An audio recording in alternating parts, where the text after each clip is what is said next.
Hello all, welcome to the Deephaven AMA. I'm Amanda Martin, developer. I know mostly about Java and a little bit about Python. And also we have... I'm JJ. I am a Python developer and data scientist with some other background in C and C++ and MATLAB. And I like to talk about data science and physics and math and programming and all that stuff. So we have a few ways for you to interact with us. We are on the Reddit IMA for the AMA questions, and we also have our Slack community channel if you have questions there.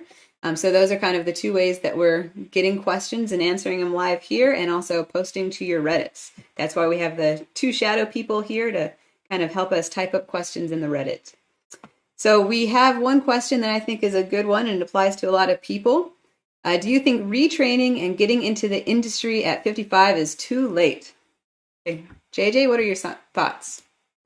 My answer to this is absolutely not. I mean, I've always said better late than never, and maybe 55 is kind of late, but again, late is always better than never. And also at the age of 55, you likely have a lot of other experience that people starting out at the age of 18 do not have. So you can bring some pretty unique skills to the table. Yeah, I think that's really good. There's a lot of soft skills that I think are really important in this industry. You know, essentially how you communicate with others is really important in addition to knowing how to code and all the ML tools and whatnot. Now, JJ, did you know you wanted to do this when you were in college or 18 or 16? No, I actually, I started out in my undergrad at the University of Maine in computer engineering and then switched out largely because I didn't know if I wanted to work with computers all day, every day. And here I am. So look how that turned out. Besides, at the age of 55, I don't know what, someone's been working likely in one field or another for a very long time. So depending on what field you've been working in, you probably bring a pretty unique set of skills. Maybe you've been working in customer service and you have the ability to actually interact with people better than the typical software engineer. Because I interact with software engineers very often, and many of them don't have the people skills that people in other industries tend to have. Yeah, there's another question kind of along the same lines. It's what do you recommend studying now in middle school or doing on your own time for a teenager who wants to get into data science or computer science? For middle school, that's a very good question. What classes was I taking in middle school and early high school? I think I was taking algebra and geometry and stuff. What recommended studying? I would say just understanding what computer programming is in general. I think some people just dive into it and expect to kind of start writing up code and it's magically going to work and everything's going to make sense. But if you don't understand what computer science really is, I think that's a great starting point. Yeah, I would say you're absolutely right. If you know the background too, I think you're really good because I never actually touched a computer until I was in college. So if you are in middle school, start programming, things like Scratch Junior, Python is so accessible to everyone. Just jump on in and start playing around, on LeetCode or whatnot to see what you can do.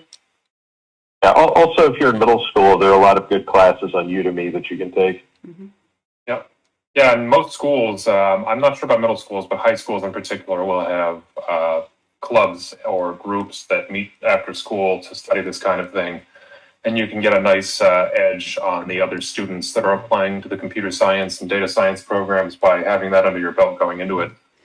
We actually have an elementary school here that I volunteer at to teach some computer science to their club. So it starts young.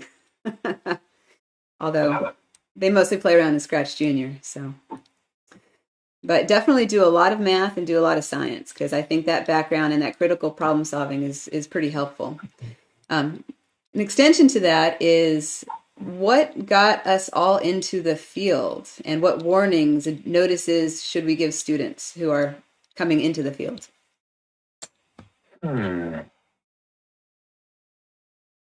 Python programming, awesome. Well, I'm glad that this person thinks our work is cool. I would say advice, notes, and warnings. Warnings is that it's pretty easy in this field to bite off more than you can chew. Start small. is a good piece of advice. And then oftentimes computer programming can be very frustrating. Things don't work when it really seems like they should. And I've found that having something to break up large periods of work. For instance, I have a couple of dogs. It's really nice for me to get out for like 20 minutes and walk them around and get some fresh air. I usually come back feeling a lot more relaxed and level-headed when I'm trying to solve a difficult problem. I would say another warning I give is don't spin too much on a problem. And it's really easy to have a problem and sit with it for weeks even and just not be able to come up with a solution. And sometimes it's because it's a really hard problem, and sometimes you just don't have that background and skills. And although computer science seems like a pretty solo field, if I have a question, I don't know how many times I've asked, JJ or Jake or Chip for help, because, we're kind of a team and we work together to do really cool things like this user said. So don't fixate on a problem and just, ask for help. It's such a collaborative field.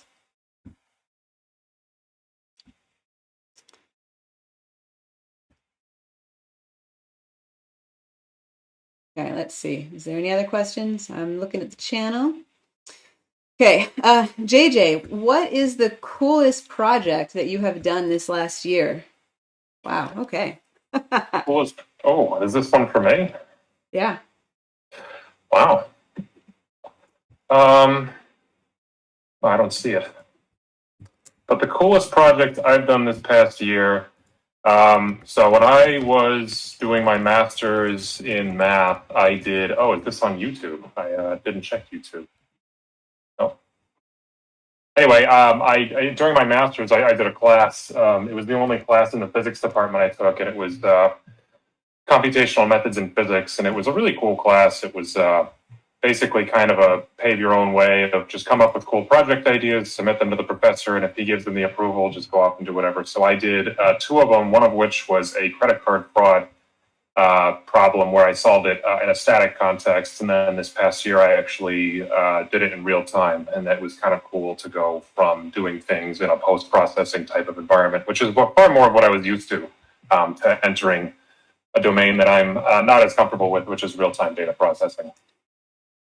I took that computational physics course as well. It was one of my first exposures to computer science, and it was kind of amazing. I remember one of the first projects was making just a graphical interface in C, and it was not the right language to do a GUI.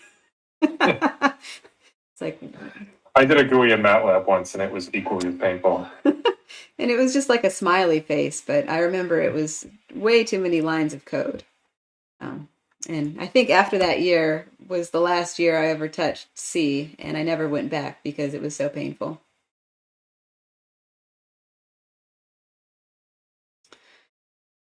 Okay, so now you mostly do the real-time stuff, right? You said? Yeah, I'm getting more comfortable with real-time data processing. It's kind of cool because you have to consider two things that aren't really a problem with static data. Number one is whatever algorithm you're implementing, whether it's just something basic like multiplication and division, or if it's something far more complex like an AI model, whether or not it can actually keep up with how much data it's receiving. And number two is how much data you're going to be receiving and processing at a given time. Do you want to process 10 values every second, or do you want to, maybe you receive one new data point every tenth of a second, so you get data 10 times a second? Do you want to process each one as it comes in, or do you want to batch them together and then do like a 1 second update cycle or something like that? So it does pose some additional challenges, but I'm getting a little more comfortable as I continue to do this type of thing. So what allowed you to get comfortable with that? Was it just doing it more, or what was your course for learning? I think, my third grade teacher, who, Mr. Fayella, shout out to Mr. Fayella, always taught me that practice makes better. Practice does not make perfect. So I feel like the more I do it, the more I get comfortable with it. And there were definitely some challenges at first. I tried to, like I talked about earlier, I bit off a little more than I could chew, and things weren't working at first. And then I kind of took a look at the problem from a wider field of view, and then kind of honed in from there. There's a lot of variations to that practice statement. The one that I like the most is that practice makes permanent. Because as you're practicing, you're trying to get that muscle memory and whatnot. And so it's important that you have that intentional practice and kind of move from there. Because I remember I was practicing something and I was doing it the wrong way, and untraining myself for that was kind of difficult.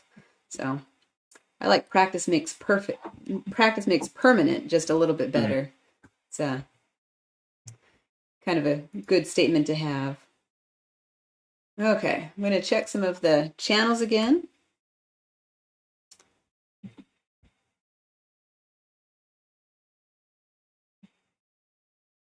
It seems like we've been entered into a new channel, the tech one. So I guess we do fit in the tech one pretty nice. It's good. So I'll monitor that one for comments. Perfect. Awesome. So we have Chip here as well, which is pretty nice. So it'd be nice to hear kind of your input, Chip, about 55. Do you think it's too late to get into industry? What's your thoughts around that? No, I mean, there's a huge demand for people in the software world. I think the unemployment rate is 1 or 2%. And so if somebody is extremely motivated and willing to learn, there are certainly ways to get into the industry and to grow over time. Totally agree, yeah. Okay, so let's see. Which one should we go to next? So this one is kind of a nice one. JJ, what is your go-to packages in Python and why? Where is this comment posted? Is this on Reddit, YouTube? Oh, I'm monitoring everything. Okay.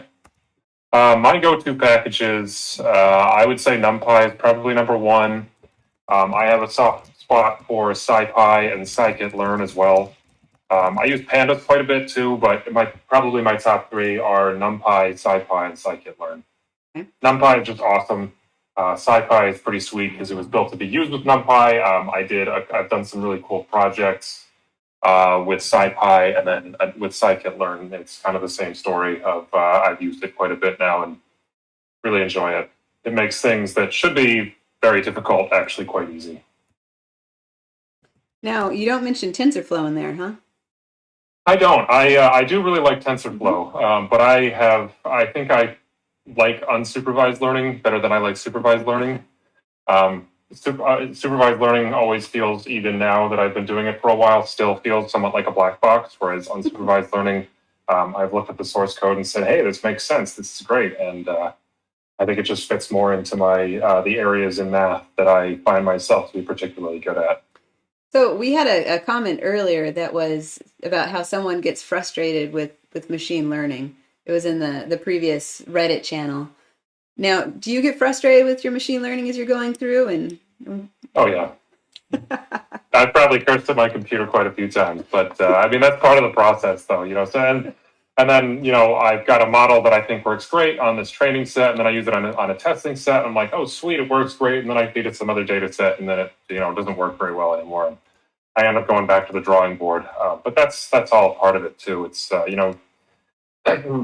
of the most sophisticated AI models created by teams of the world's most renowned data scientists also have the same problems. So, I sometimes wonder if I'm even cut out for doing that kind of thing. And then I, take a step back, or maybe I go out for a walk and I realize that other people that are probably smarter than I am are also having the same troubles. So. Mm-hmm. Now, there's a lot of people that question the workflow for machine learning. Like, should you come in thinking of the model you want? Should you kind of look at the data and then establish the model? What's kind of your process for kind of going through it? I think that understanding your data is probably the most important part, because certain approaches work far better for certain types of data. For instance, there are people that have done their entire PhD thesis on imbalanced data sets and trying to train them with neural networks. And it turns out it's very difficult. You have to do all sorts of pre-processing before you can feed a neural network to do it well. And I've read a couple of those, and some of the parts go way over my head because I don't have the prior knowledge of some of the topics they're talking about. But it's pretty interesting and I've found more success, particularly with those with unsupervised learning models. So, and also I just have a lot more experience with unsupervised learning, so it kind of fits into my wheelhouse. So would you consider yourself kind of a ML expert these days? Because it seems like you do it a lot. I do it a lot. I don't know. Someone else might call me an expert. I don't think I'd call myself an expert though. So more of an enthusiast. Well, and I was looking at something the other day, and do you think that sometimes you have to bump all the way up to the neural network when you can get kind of a decent model and predictions with the logistics, for example, or a KNN or? It's a good question. I actually haven't really tried that. I've gotten good results with simpler models like logistic networks and KNNs and autoencoders, but I haven't actually tried to upgrade those approaches to more sophisticated neural networks. That's actually something I should check out. I got very interested in LSCMs for a little while, and then got one working pretty well, and then got sidetracked by whatever else it was that I got interested in at the time. I feel like I should buzz you on all the jargon you just used in that last sentence. We have a middle schooler with us, so I know. You might have to explain that a little more. LSTM. So what's that stand for? LSCM is a long short-term memory unit. It is a building block of an AI model or a neural network that typically is used to predict future values based on past values. It's kind of, and this is somewhat of a poor explanation, but the machine learning analog of a Kalman filter, where a Kalman filter takes, I've got some stuff happening, and then the Kalman filter says, okay, well, based on what we've seen in the past, we expect this to happen in the future, and LSTM is kind of a machine learning analog where it stores some history of things that have occurred, and then it will use that history as a way to predict what might happen in the future. Awesome. Now, since we have such people that are looking at career paths for this, I'm trying to think this is a lot of, like I mentioned, jargon and learning and whatnot. Do you think that some topics like this are easy enough attainable for like a high school student? When it comes to machine learning, I'm not sure if I would. I think that a better way to approach, if you really want to get into machine learning and you're only at the, maybe even the middle school level or the high school level, is to better understand machine learning in general was created based off of how the human brain works. So one good starting point is to understand how the human brain works. And so the human brain is just full of neurons and axons that connect to one another and start talking. And so the most common approach in machine learning now is a neural network, which is based off of how your brain works. So it's got these little, think of them as neurons, and those neurons store a number. And then each neuron is connected to some other neurons, and those little connections have numbers on them. And then it's just a bunch of addition and multiplication and a few other things that ends up spitting out an answer. Mm-hmm. And if that answer stinks, then the neural network will update some of those numbers and crunch the numbers again. And if it stinks again, it'll try again. And it does so in a way that it hopes to get better at doing something. So how would a high schooler kind of address that? Do you think just a biology course? A biology course could be interesting. That would be one way. Also, one thing that I found just in general was that when I was in my undergrad, I kind of goofed off a little bit too much my freshman and sophomore year, and then I shaped up my senior year, or my junior and senior years. I probably should have paid closer attention in the courses that taught more of the foundations, because I quickly realized that the upper level classes, and this is the same in high school too, is that each class will kind of build on what you previously learned. So a lot of neural networks is, basic math operations, addition, subtraction, multiplication, applying some function to some numbers. So if you have a solid understanding of algebra and, like you said, biology even, you've set yourself up for success when it comes to learning these kinds of things. One of the classes that I thought was underrated, but I use a lot, is actually linear algebra. Because, the whole concept of the DAG is something that, the map and graph theory, things like that really when they're taught in the classes, they're not really taught in an applicable way. And now that we're using them all the time, it's like, I need to go back to my linear algebra and graph theory basics. This is a good one, right up your alley, JJ. What's your opinion of the R platform, particularly for analysis of data sets? Ooh, I have not used R in a long time. Me neither. I haven't used R in like, I don't know, what year is it, 2022? I think 9 years. Yeah. So what's my opinion of R? I know it's really popular. I've used MATLAB quite a bit, and I had, the only reason I used MATLAB as opposed to R is because I had a paid license. Had I not had a paid license, I would have definitely used R. The one time I used it, I really liked it. It was pretty, it felt pretty intuitive. And I used it for a physics class. I think it was for a solid state physics class. And I did this interesting project on like, God, it was like diamond lattices or something like that. I didn't like solid state physics, so I think I blocked that out of my memory a little bit. But yeah, I took like 4 classes. Unfortunately, I can't give a whole lot more insight into that because, again, I haven't used it since. But I did enjoy it when I used it, and it's very popular. One of my I kind of have mixed views on R. I think it's powerful because there are a lot of interesting packages that go with it. But as far as the language goes, it doesn't seem to be well structured, and so if your program starts to gain complexity and grow larger, then it fairly quickly feels awkward. So if I was writing any program that was very large, I would consider not using R. My research advisor, he created this discipline called astrostatistics. And he had us using R for a lot of things. It was a lot of fun bouncing around in R, but once you learn matplotlib after that, you realize that R is not quite the language that you want to live in for your career. But you should still know it, I think, because there's going to be a lot of legacy code, especially in sciences, that is based off of R. That goes into one of the next questions we have. How would you recommend someone coming from STEM/science, as in an actual scientist, and programming/Python background, but no specific DS/ML experience to get into the field? I think that's both you and me, isn't it, JJ? I think that's for both. Yeah. I can lead off, or you can lead off. I'll let you. Okay. So, I think it's going to depend heavily on what field of STEM you come from, because STEM encompasses a lot. But assuming that you're a scientist with some pretty strong math background, hopefully calculus and at least up to calculus. As far as getting into data science and machine learning, I recommend data science first, because data science is, I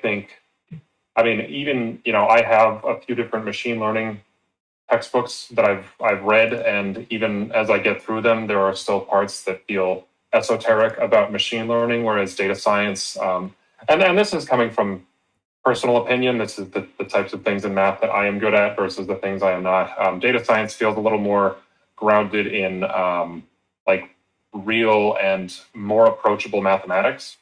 So for instance, I had my first job out of college, I essentially became a digital signal processing scientist, and I had no DSP background. And a lot of DSP and signal processing is just pure data science. How can I manipulate this signal so that I get what I want out of it, or what does this signal mean? And so as far as getting into that kind of thing, there's always textbooks available. There are online resources. I actually used YouTube quite a bit when I was in my undergrad to learn certain topics. There were a few channels that I used to watch pretty often. Actually, I have not watched those in a while. I do want to look up what they were, because I want to see if they still post stuff. So let me look that up, and Amanda, you can follow up on that. My pathway was in physics and astrophysics. And as soon as I was in undergrad, I was essentially the coder for all of the physics and astrophysics people. And so if they had a theoretical physics or a theoretical astrophysics problem, they would, essentially get me as their research assistant, and I would code something up. And oh my goodness, the code that astrophysicists and physicists did back then, some of it was in Fortran. Their level of optimization was just sending it through the optimizer. rather than actually, writing an algorithm for it. So I got a lot of bad practices from that. But I'm all but dissertation in my astrophysics. So this computer science thing wasn't my original pathway, but I did a lot of coding. And so I would say to get into computer science is just a matter of, a lot of persistence in learning and transferring some of those old skills and reflecting on what you did to try and make them into really good projects moving forward. Yeah, let me give a few thoughts as well. I've probably interviewed 1,000 people for quant or data science jobs that have come from different backgrounds. And I think there are a few important things to think about. One is if you're coming into a data science or computing field, get a textbook in the language you're working on, something like the book Learning Python, and read the entire book. That way you know the alphabet and you know what you can do with the language, and it helps you think about how to solve problems. The other thing I would suggest is getting a book on algorithms and working through it, because just my experience in people coming from other STEM fields is that they tend to be weak in algorithms, and that impacts how efficient their code is and how well structured their code is. I went back and looked at one of the programs that I wrote in C, and I was just appalled with kind of the logic behind that code that I wrote. So I completely understand the algorithms are not very strong sometimes in those. And I remember there was one program that I wrote that we ended up having to send it to a supercomputer so we can do some parallel processing on it. And I looked at it and I'm like, I don't know why this needed a supercomputer parallel processing, because I'm pretty sure my laptop can do this now. So this isn't these aren't necessarily the YouTube channels that I watched when I was an undergrad, but after I got out from undergrad and got the job, I decided to, I was going to go straight to grad school, and then that didn't go, that didn't happen. I ended up getting a job. And I actually watched MIT OpenCourseware quite a bit. Highly, highly recommend MIT OpenCourseware if you are interested in learning more about a specific topic, whether it's data science, computer science, math. I mean, they have a ton of information, and it's MIT.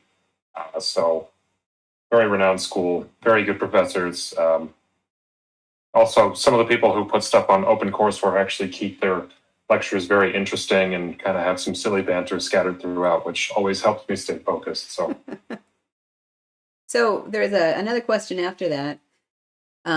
There is a free program through the city college here in my city which offers free Python classes. I'm almost 46. Am I too old to get started? They have a BA in graphic design. They freelance in web design, editing videos, and writing e-newsletters mostly. I would like to make more money. I do not think, if it's not too old to get started at 55, it's not too old to get started at 46. And the background in graphic design, if this person actually has some real graphic design experience, especially like he says, with web design, editing video, e-newsletters, I mean, that's a pretty desirable skill set of field. Web development is pretty huge nowadays, especially with Python. So absolutely not too late. I'm kind of curious if it's more than Python they offer, though. Yeah, I would say one thing here. No matter where you get your education, learn on your own. Read some books. Watch some YouTube videos. That way, you can make sure you're learning the right things. I did interview a faculty member at one point that was in charge of teaching Python at a college, and they really didn't understand how the language worked. So I felt awful for the students in that class. So, do your own work on top of whatever you may learn in the class. I'm wondering if there's more than Python too, because if you have such good front-end skills with, web design and whatnot, I'm almost wonder if like learning React or something might be useful as well. Or JavaScript or, other language there. This person is particularly interested in Python for whatever reason. Django is I think the most popular Python web framework. And I remember when I was looking for jobs, Django, every time I searched for anything Python, most places were looking for someone with Django experience. This is another good one. Given that Python is not the fastest language, what methods are used to process large data sets?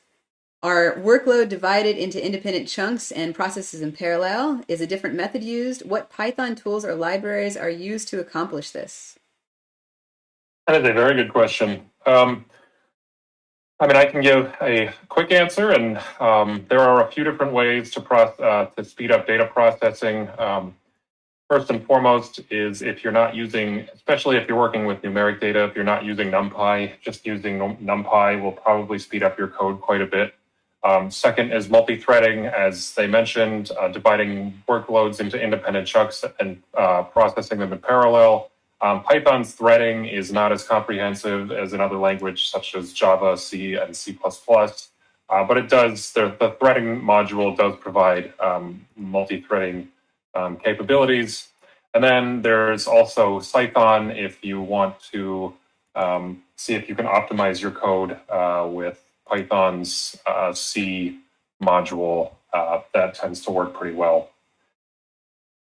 Yeah, there are other things you can use like Numba, which will compile down to machine code. Really in thinking about this, what you want to do is, avoid as many individual Python operations as possible. So if you can, like NumPy gets data into contiguous memory that can be operated on. You can have one function that operates on a lot of data, and that speeds things up. Also, Python does support CUDA, so if you have a GPU that's CUDA enabled, you can use CUDA from Python. I was just playing around with the Docker containers as well, using the GPU. Yeah, you have other options as well in terms of design. If you want, you could have a separate process that does the large data work in a different language, and you can compute between your Python process and this other process using gRPC and protocol buffers. Okay. And then the next one is, what is the most challenging aspect of working with real-time big data? Working with real-time big data, I think there's a few challenges that I've already touched on. In particular for machine learning, I'd say just whether or not your process, and this actually kind of goes off of the last one, which is Python is, derided for being slow. And I'm a Python data scientist, so it's whether or not my process can actually keep up with the amount of data I want to process. And so I think the most challenging aspect in terms of that is finding the happy medium between complexity of the algorithm that I'm trying to implement and the amount of data, and the adequacy of the results that I'm getting. So what's the trade-off between, is it worth making my model significantly more complex to achieve only a 2% accuracy increase, or is it not? And at some point, a model just won't be able to keep up with that real-time big data. The next one, wow, it's a doozy. How is Deephaven different from PiSpark? Very focused question there. I've not used PiSpark, so I'm definitely not the one to answer this. Does anyone here use PiSpark at all? I have not.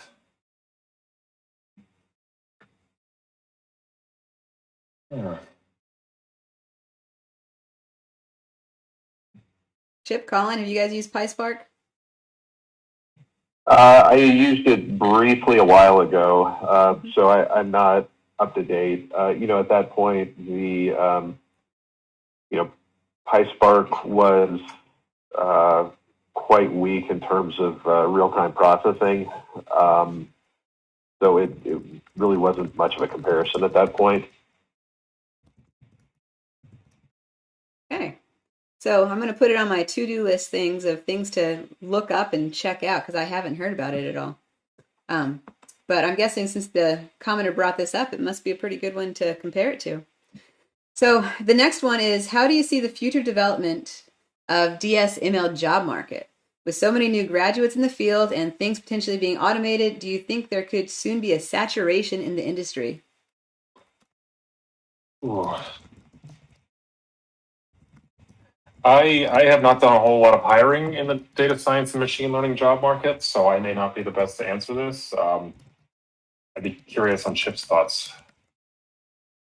Yeah, so I think you have two competing factors. One is there is a huge amount of interest in hiring data science and machine learning people. So, there's definitely a deficit of people to hire.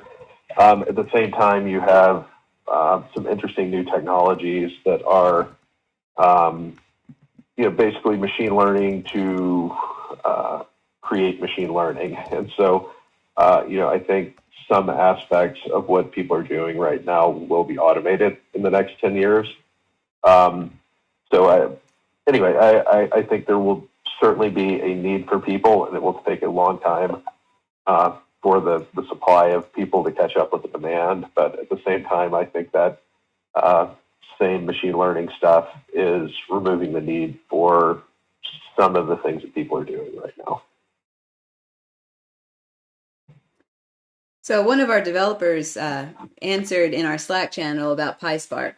So I figured I should share it.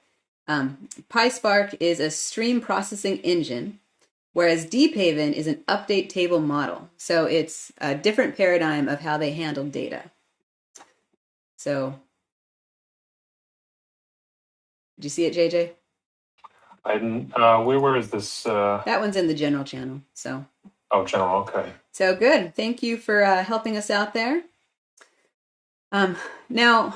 Any adding? I just did some quick reading on the Spark website. My name is Colin Allworth. I work on the gRPC side and the JS API for how Deephaven actually gets data to you. And just reading the documentation quickly and seeing how quickly could we get things going.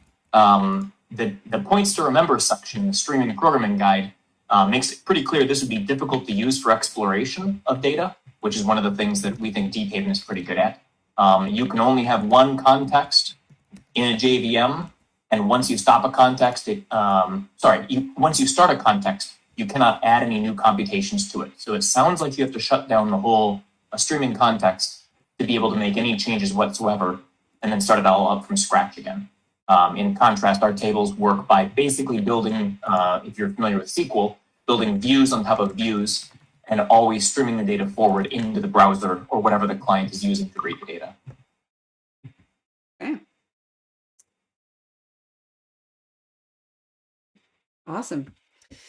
So there's one thing I wanted to mention about the automation that I think is important is a lot of things are getting automated, but I think there's a lot of processes that probably can't be automated. And that's something that I think is an important thing to talk about is, yeah, there's a lot of jobs that are being automated. There was one I learned about the other day that is writing computer languages in Rust for machine learning, which I thought was really cool because they're automating the creation of code. But do you think there's anything that we do that can't be automated? I mean, how do you automate innovation? Ooh. I don't know how to answer that question, so that's my answer. How would you design an AI model to determine a better approach to solve a problem than what's currently implemented? There was a good post I read not too long ago that they had an AI that was doing some piece of art. And it reminded me of the AI that wrote a screenplay years and years ago. I don't know if you had a chance to watch that movie or read that screenplay at all. I've read something similar, and it was like AI generated. I think it was either a screenplay or an article, and it was really funny because it had read, they fed it like tens of millions of articles or tens of thousands, and then it came up with like this essentially what was an aggregate of all of them put together and the vocabulary used, and it read it was very clearly a computer trying to be a human, which I thought was pretty funny. So a few more career questions have come in that I think are pretty useful. Statistics versus other majors to work on the field. So do you think stats is a good major to go into if you want to do this, or something else?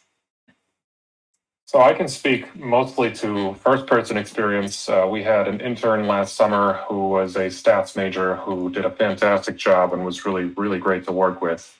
I didn't. I haven't met too many other stats majors in the industry aside from that. I think one or two that I previously worked with. All three of them were great. In particular, our intern last summer did some really awesome stuff that I still work with up to this day very regularly. The other two were not data science per se, but they ended up working in business development aspect of large corporations. And I believe they were highly involved in analyzing the trade-offs of attempting to enter a particular industry or pursue a particular project and look at competitors and analyze their odds of actually, acquiring the business. I didn't know he was a stats major. That's pretty awesome. Yeah, I guess I think stats is extremely useful in this area. The one recommendation I would have is that if you're going into stats, then try to learn as much CS as you can, because, in the world we're in, people are not generally doing stats with pen and paper anymore. They're using data on machines, and you need to know how the machine works and how to use it efficiently and how to get everything you want done as quickly as possible. This one is kind of in the same lines and probably best for you, Chip. This person is trying to break into the field, but they don't know which of the many courses and programs are viewed positively by hiring managers. So can you recommend any courses or certifications that are actually valued by job recruiters in the data science field? Yeah, so I may actually be the wrong person on this. So, I guess when I am looking for someone to hire, I'm trying to see what they know and not necessarily how they look on paper. And so, I will ask questions to determine these things.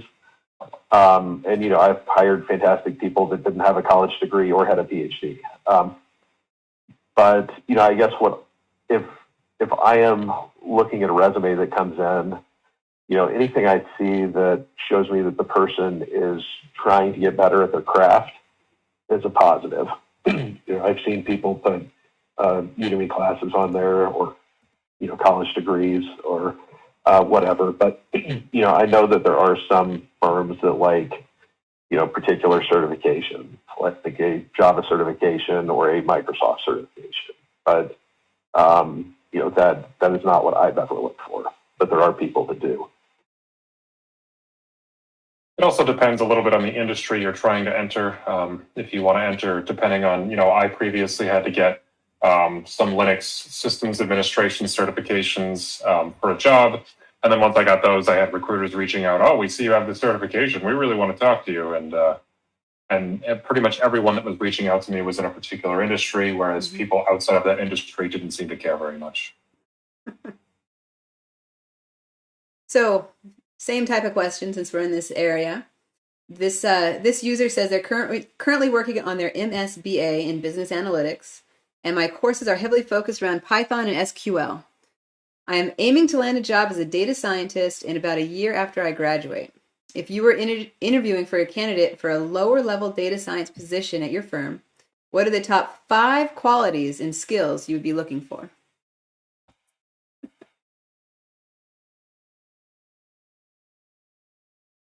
I would say. So I go ahead, to your trips on this one. Yeah, so I guess what we do is kind of a first level screening of candidates is we give them basically a coding test to see if they can actually write functional code, and then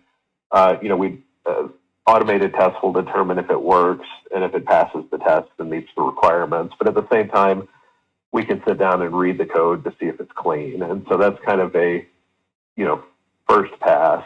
Then after that, we'll do an interview to see, what they know. And really, for somebody out of school, a little bit, you're really going to be hired largely on your ability to figure things out. based on what you know. And so, I guess I would look at it from that perspective. I would say that problem solving is one of the very, very large key things of the skills that people should have when going into the field. How do you solve problems? How do you approach the problem solving? Kind of if you're thrown something random that you haven't studied or haven't studied in a while, how do you approach that situation? Do you panic? Do you reason through it? Do you look for resources? Kind of critical thinking skills, I think, is really important.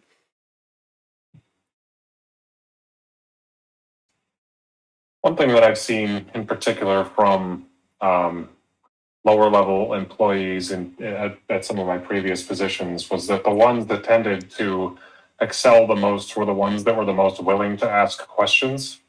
Whereas some of them that put their heads down and thought they could solve everything wouldn't sputter out per se, but they would end up spending a lot of time and then coming to a standstill before they finally, decided to reach out for help. Whereas it's okay to not know things. Most people are more than willing to help you out. So being vocal is actually a very good thing. I think that's a good self-advocacy is the way to put it, right? And we talked about that before in a different question. I can't remember where. So best place for someone with no experience to start.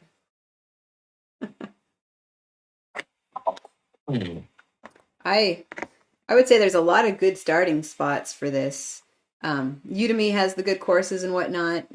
Even, Khan Academy has some decent courses that have videos along with interactive programming help.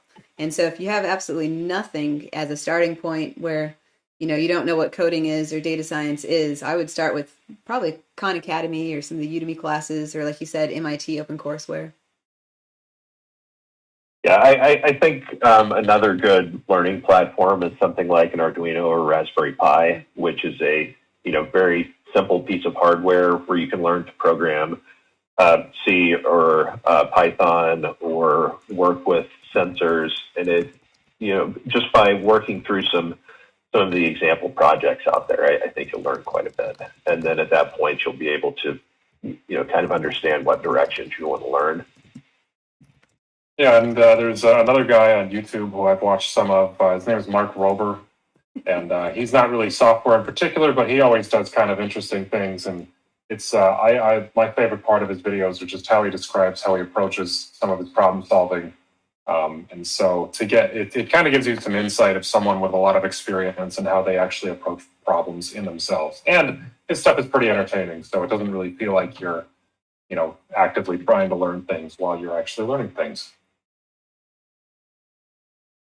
So we got another question. This person has 25 plus years as an IT professional and mainly software engineering and some SE/InfoSec.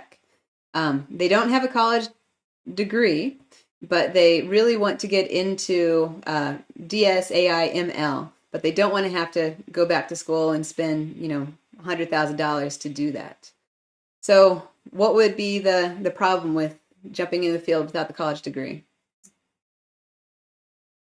I guess I would make two suggestions here. One is, I would do something like, find some good Udemy classes and work through them so you have a base knowledge to work from. Then I would do a couple of projects, just to make sure you understand it and to learn something. And then I guess the third suggestion I would have is to find someone that is a good resume writer and have them help you tell the story of, how this is a natural thing and this is the next place you're going to move. And probably use a lot of the good action verbs from your career that tie into the new field that you have. So when you're writing that resume, make sure you use the right words so that the skills that you used in your prior job are highlighted, maybe. It's a good idea.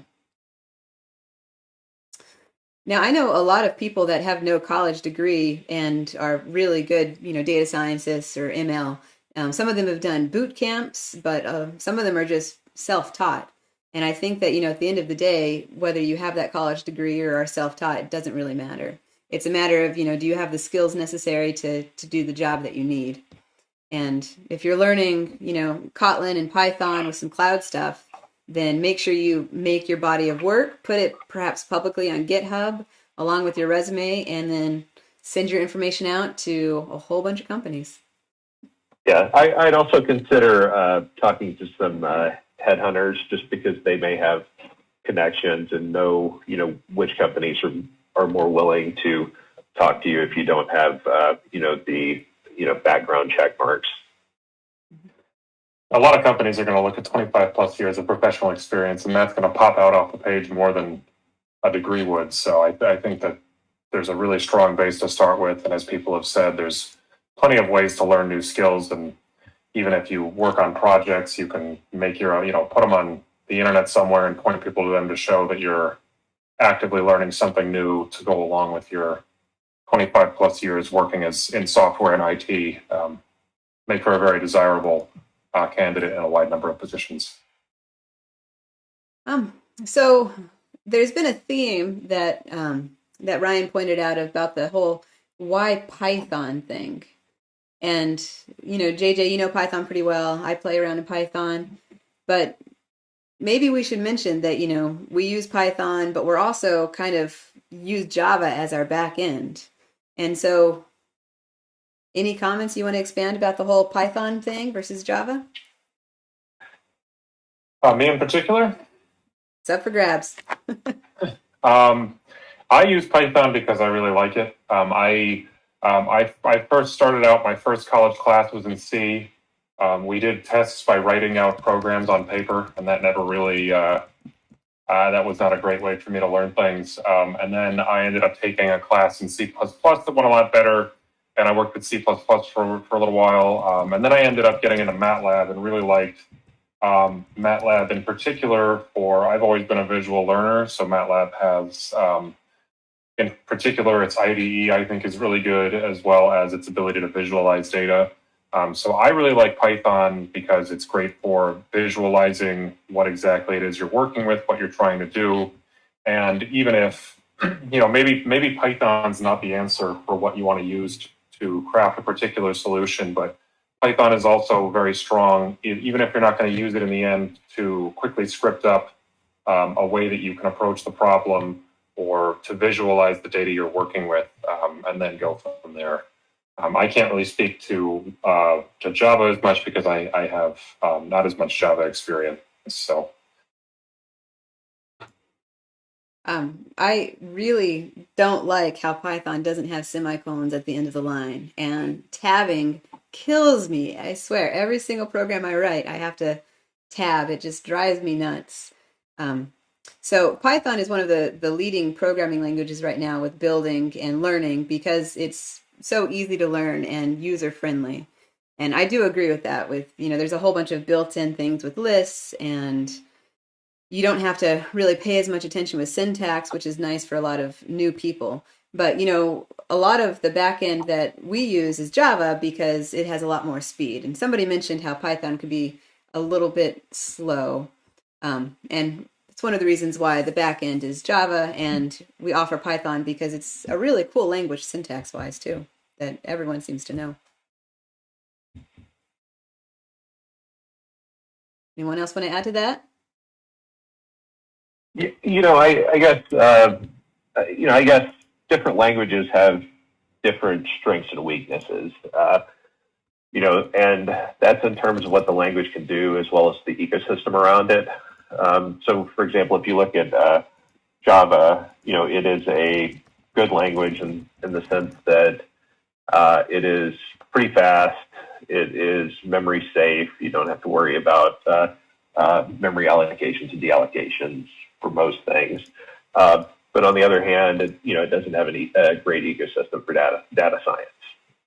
On the other hand, you have something like Python, which is generally slow, but it has a fantastic ecosystem if you want to do machine learning and things like that. So frequently, you see projects that become multi-language for reasons like this. And actually some of the more modern data science languages like Julia try to make it seamless, where you can mix and match different languages based on what you need in terms of libraries and language features.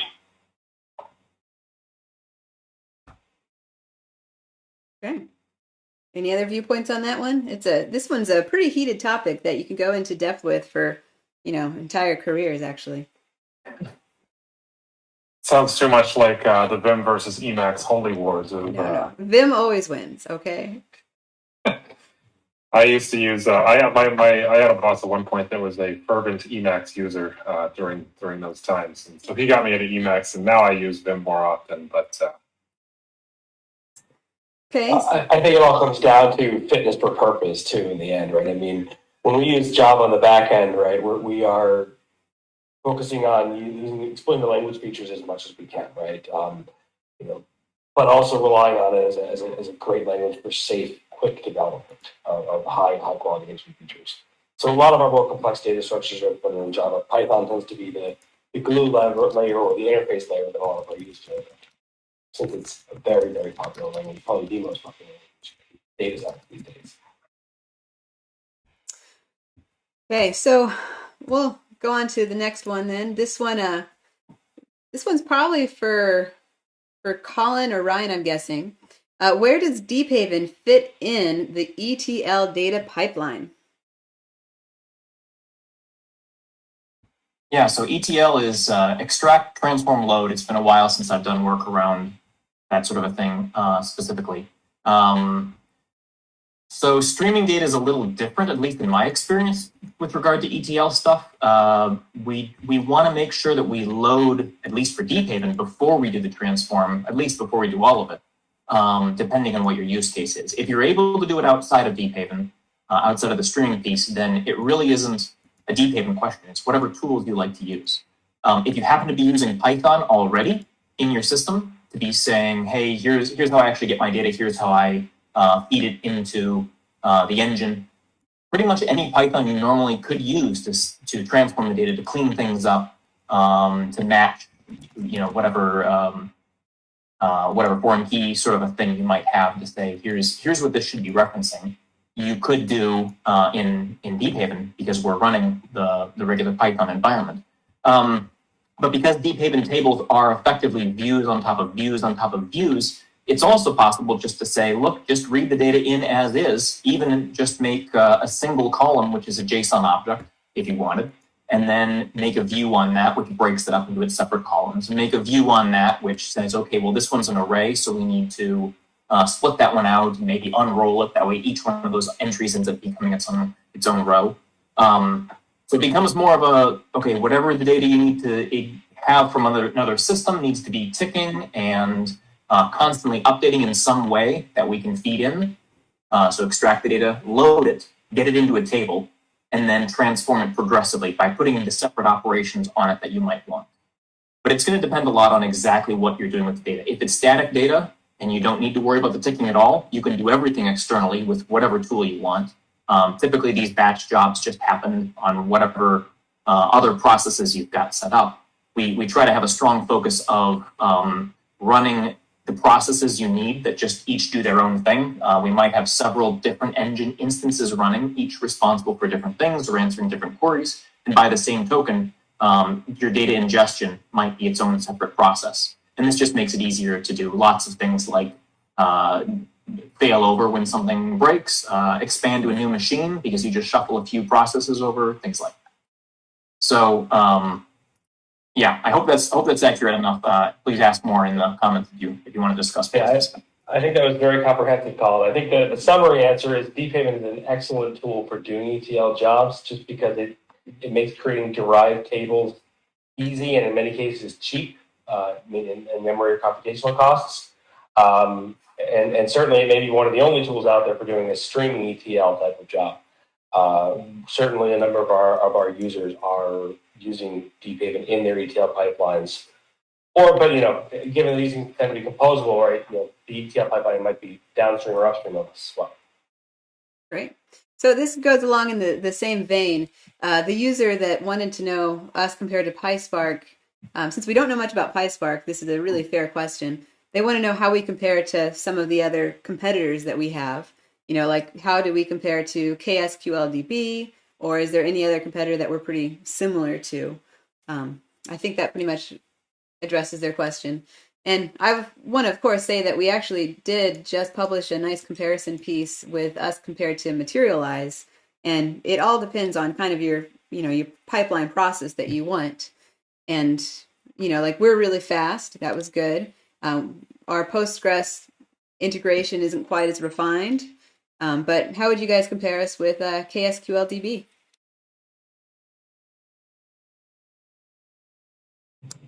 Let me just give a high level comment on KSQL. So KSQL is, as the name says, based on SQL. And I think SQL is a powerful language. The only catch is that for a lot of mathematical data science type workloads, you get to kind of unwieldy SQL. And, I think the way we express queries is more natural for this domain.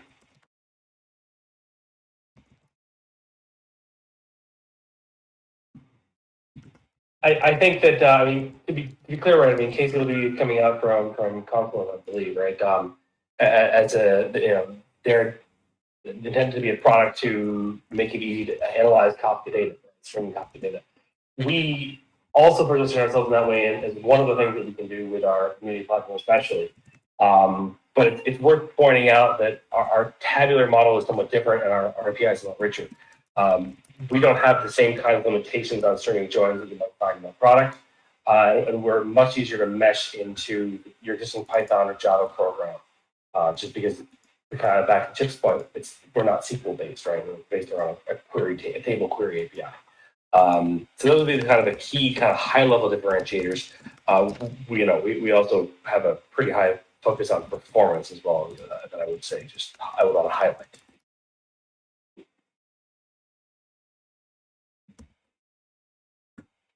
Okay, any other thoughts for that one?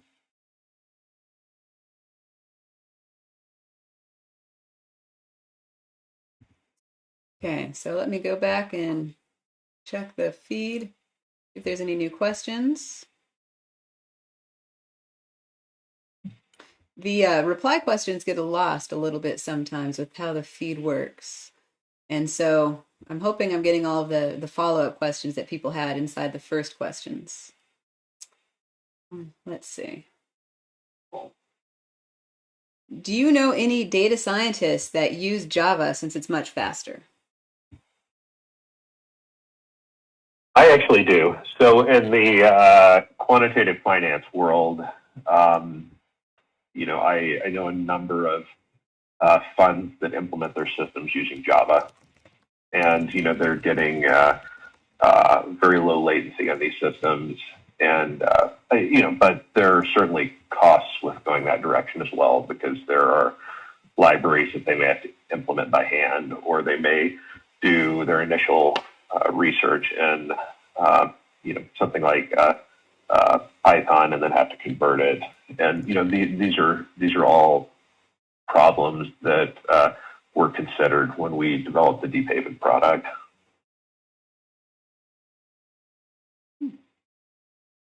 JJ, do you know of anyone that stuck with the Java land? I do not. Before joining Deephaven, I wasn't really involved with much Java at all. I worked mostly on C and C++ platforms. And I know some people who derided Python for all the reasons we've discussed, for its slowness and everything, but I stuck with it. I've also done things where I've prototyped things in Python and then converted them to C and C++ and for reasons of speed. Well, one of my favorite articles was actually the one that you wrote about the NumPy format, the C versus the Fortran structure. Like, I had no idea about that. That completely kind of... I as soon as I found out about that, I knew I had to write a little something about it. It was actually when I found out about that when I was writing a library to gather Deephaven table data into a NumPy array, and that all of a sudden my code was running really fast when I specified array contiguity to be in line with the kind of data processing I was using. So I also took a course in grad school on high performance scientific computing where they went into things like that, array contiguity, compressed sparse matrix formats, faster ways to do matrix multiplications and matrix inversions and all this sort of stuff. And so I always found that stuff very fascinating. I definitely don't have the answer to this one. Any recommendations for good headhunters to contact? Yeah, I have some recommendations. Josh Perry would be my number one, but I have a few others. I can get a list together. Okay. I mean, if we're name dropping Courtney Capital, I don't know. Yep, I agree with that. Okay. Do you think it's appropriate for us to put them up on the comments? Just put them in the Slack channel and we'll copy and paste. Sound good? Might be pretty questionable. We'll have to think about that. We'll talk about that offline. That sounds good. So Josh Perry. Okay. And Courtney. And Courtney. Okay. I haven't worked with either of them. I don't think I've ever worked with a headhunter though, so.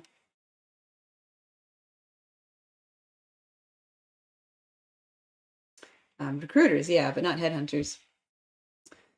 Let's see. It's the same thing. Oh.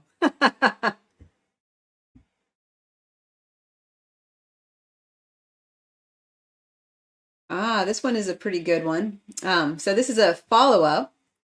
The person that has the 25 plus years of professional background is hearing a lot of keywords from their professional skills on this live feed. They've had Linux machines since 1994 and have been developing with Java since it came out. Wow, when was that? They have a lot of experience in translating writing software from other languages into Java, and will definitely check out the Udemy courses. And think it might have to pay for hyperskill.org for membership to get the certs. Working on building GitHub portfolio out with projects from classes and planning to look around in open source they can contribute to, since the vast proportion of code they've been working on belongs to their employer. So what are your guys' thoughts about contributing to open source projects? How do you kind of get into that ballpark? I think there are two ways. One is you find an existing project and then find a very small area where you can help, find a bug report, fix the bug, or add a small new feature. I think with that, the challenge is making sure that, you understand the culture of the project so you can move your fix forward. The other thing is, you can start your own project and, then, it's you own it. So you don't have, these process questions, but at the same time, you have to get people interested in using it. There was one repo that I saw. I was searching somewhere in the open source community, and the first issue that somebody had on the project was a one-line fix because it was just like not worth, the manager to go in and fix. So I was like, wow, that was somebody's first issue, and it was tagged, help needed, good first issue, and it was just like a one-line test for an if statement. And I was like, wow, that was a really good first project for that person, because there's a lot of those out there actually if you're searching for open source projects. GitHub has the ability to restrict it to issues that are tagged good first issue, and then you could further on filter it within that language. So you can look at a whole bunch of open source projects that have that first issue tag or whatnot and find something good.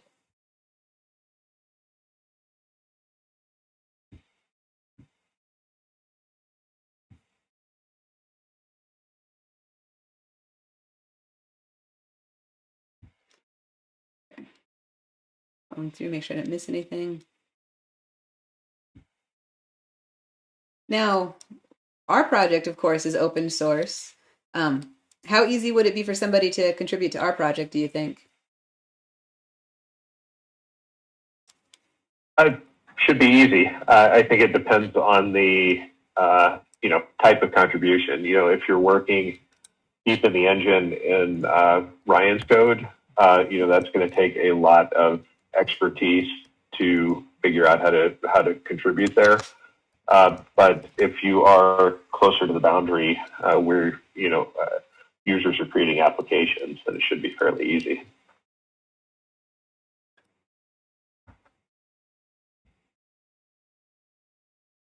Yeah, I would say that my favorite part of seeing what users are doing is kind of the vast array of projects that people have, and the problems that they come with it. Like just the other day, somebody was needing help troubleshooting some Kate instance they had, and a few weeks ago, somebody was playing around with Arrow, and just these kind of ideas that I've never been exposed to come, and it's like enlightening how much leeway there is with various products, you know.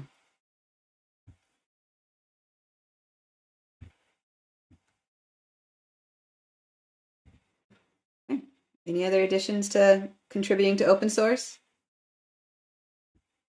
I mean, I guess as far as contributing is, you know, depending on what your experience is, in particular, the person who has 25 plus years of experience and has been working with Java for an incredibly long time, just finding a project that sounds like it's within your wheelhouse. I mean, it sounds like this person has adequate experience to make contributions to a large number of projects. So, as other people have mentioned, go look at the issues that are currently unsolved. Maybe there's something, I'd be willing to bet that there's something in there that this person knows the fix to far more, you know, could find the fix to far more quickly than even people working at the firm. It's just a matter of finding it that's going to be the difficult part. There's a lot of noise out there, so it's kind of hard to process. Yeah. I think one thing for open source contributions that is often overlooked is also documentation improvements. There's a lot of projects that, you know, could use just even basic, like, hey, like a couple examples are not well documented, you know, could somebody help out? And especially as a new user using a new project, you know, you're going to find these, what's the word I'm looking for? These deficiencies a lot more than somebody who's more experienced with the project is going to. So yeah, an easy way to get started with open source stuff is, you know, find documentation that you can improve.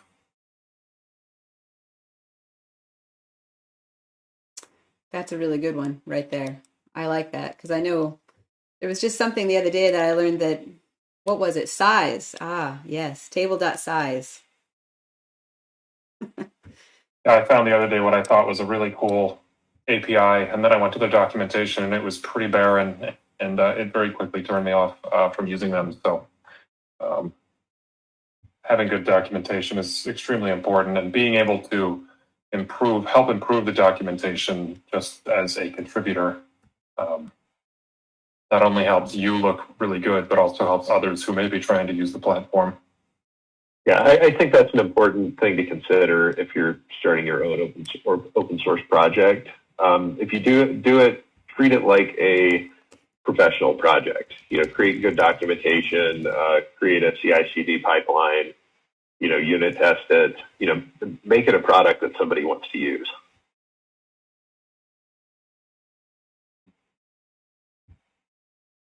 I think a good one there is make it a product that even you would want to use.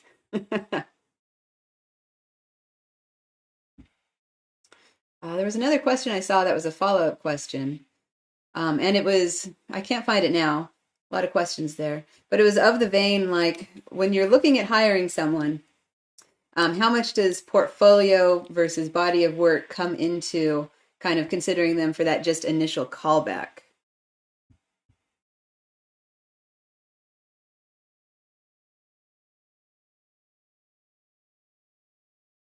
So how do you interpret portfolio and body of work?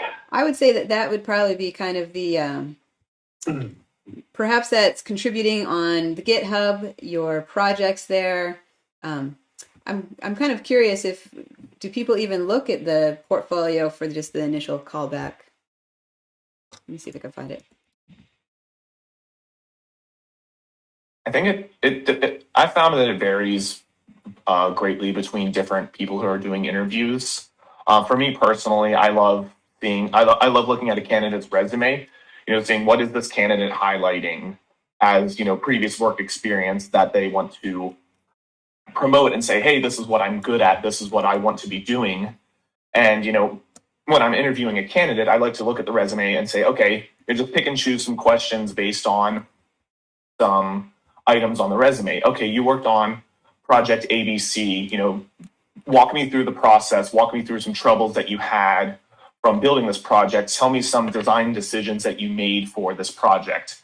And, did you collaborate with other people and so on, just basic type of, kind of higher level questions like that. So that's what I really like to see when I'm, evaluating candidates and evaluating resumes and, portfolios.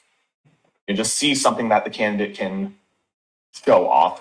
And then, during the interview, I like to also do a technical assessment. Usually it's some sort of like, I'm going to present a problem that, this person, especially this is more appropriate for, developer relations and developer experience type of work. But here's this API that you're going to be using and, write some code that does X, Y, and Z with this API. So that's what I like to see when I'm, evaluating candidates. I would like to add that you want to make sure you don't have typos. Yes. Yeah, I guess if I'm interviewing it kind of depends on what stage of their career they're in. If someone is early career, I'll frequently pull up, GitHub projects or things like that are available and just look at what the quality of code looks like. Are they thinking logically? Are they producing something that's maintainable? And does it match with what they have in the resume? If it's somebody later in the career, let's say they have 10 years of experience, is that 10 years of very deep and wide experience, or did they, change jobs every year so they really have 1 year of experience 10 times? You got to understand that. Nice. There was a follow-up to your favorite Python packages, JJ. I saw. I'm answering right now, actually. And so that the question is, isn't it deeply annoying that Pandas is riddled with bugs and abandons most of the coding conventions that make Python nice to use?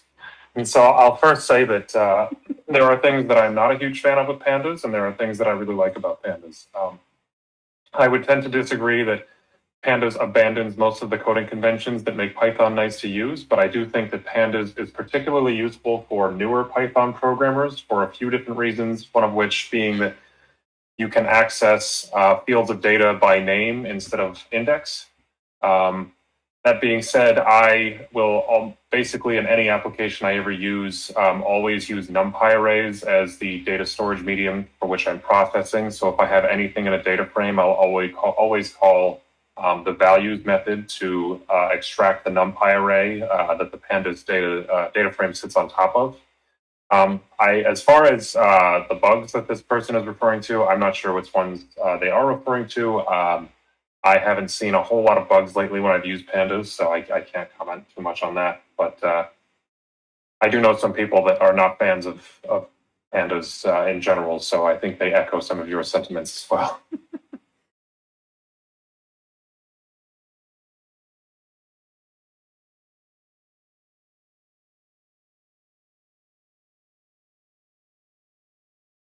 I think every single Python thing that I write, I do an import pandas, import numpy, import time, and those I just do by default. It's like copy and paste from every single thing. So I can't think of the last program I wrote without those three.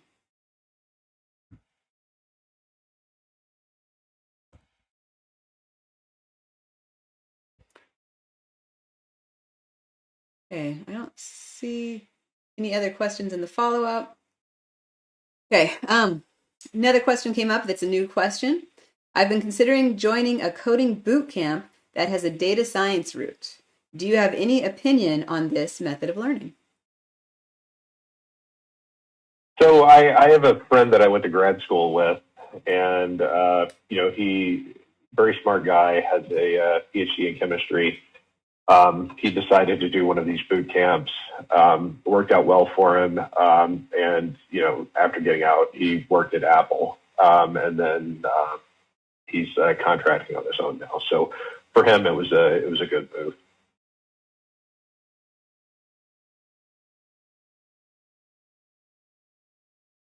Now, anyone here did a boot camp? I think we're all university, right? Yeah, I've never done a boot camp. I don't know anybody that's done a data science boot camp, but I know a number of people that have done just general Python or other programming language boot camps, and they've all spoke pretty highly of them. One in particular, I have a friend of mine who's a PhD in physics, a really smart guy, and his wife, I think, has a master's in history or social work, and I was interested in getting into coding and did a coding boot camp, and then ended up getting some interviews where she did very, very well, and even better than some of the university students that they had apparently interviewed. So I don't have personal experience, but it sounds like a lot of these are structured very well to teach even people without, a lot of prior knowledge going into it, how to use these particular technologies. So If you're doing a boot camp, I would ask questions and learn about incentives, just because some of these boot camps actually get paid when their students get placed, and they get a payment from that, and others, and I think something like that probably improves outcomes. So I would just understand, exactly what you're getting into. this question is actually a really hot topic at my house around the dinner table because my husband runs a coding boot camp, and I never did a coding boot camp. So we talk about this question a lot, about the various coding boot camps and their worth. And yeah, Chip, that's a really good point, because some coding boot camps, they actually do like income sharing for the first year after placement, and others are really expensive up front, and some are just taking your money. So definitely do your research about the coding boot camp or the data science boot camp. Another thing with boot camps that I've seen is there's a difference between boot camps that teach you programming, computer science, and software engineering foundations versus boot camps that teach you how to use a language and framework. Those are two very different things. So just, make sure that, if you, and I'm not saying one is, bad and one is good, but, just want to make sure that if you're looking at a boot camp that you know what you're getting into, and, if you're coming from, a new field, you probably want something that's a bit more general. If you're looking to, like, for an example, for me, I am not a front-end developer at all. So I would benefit greatly from, like, a React boot camp or whatever of the 100 other front-end frameworks are out there. So it's just something to keep in mind if you're looking to go the boot camp route, to make sure that you're getting the right skills that you need for where you are in your career. Yeah, I think Jake's making an important point. And, learning a language is like learning the alphabet. But then there are things after the alphabet. And, I've seen with some for-profit colleges in my area, at least, that, they will teach kind of the alphabet, but they don't teach algorithms. So students coming out of those programs have big knowledge gaps. One thing that I noticed when I was an undergrad is that, so I started out in computer engineering and took a bunch of CS courses through that, is that they, as Chip, talked about, they teach you the alphabet, they teach you how to use one particular programming language, but they don't really teach you about operating systems and how, an operating system works and how to navigate around, a Linux operating system or use the command line to do things. And so that's a skill that I think a lot of university graduates lack when they first get out, unless they do it on their own. And so a good way to set yourself apart from a lot of other candidates is to demonstrate a strong knowledge of how to move around an OS and just generally use a Linux distribution of anything. So anything from the terminal is really powerful. We're going to go back to the VI argument, aren't we? And then if you're good with emacs, then clearly you have a leg above the competition. There was actually somebody that I was working with, and they only hire graduates from boot camps rather than university trained people, because they wanted somebody that could jump in on the full stack on every single part of their project. And they generally never could find somebody that was a university grad that had that full stack knowledge. Whereas the people that came from the boot camps, they had that full stack experience. And so if you have a certain company in mind that you want to go to, you also might want to check and see kind of what are they wanting.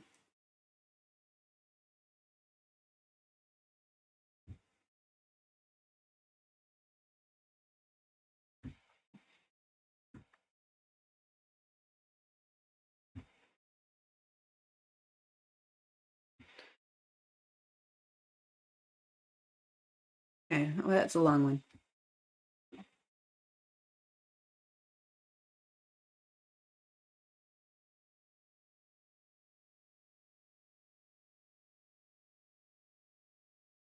Okay, so we heard this from JJ and me, but Chip, what got you started down this career pathway?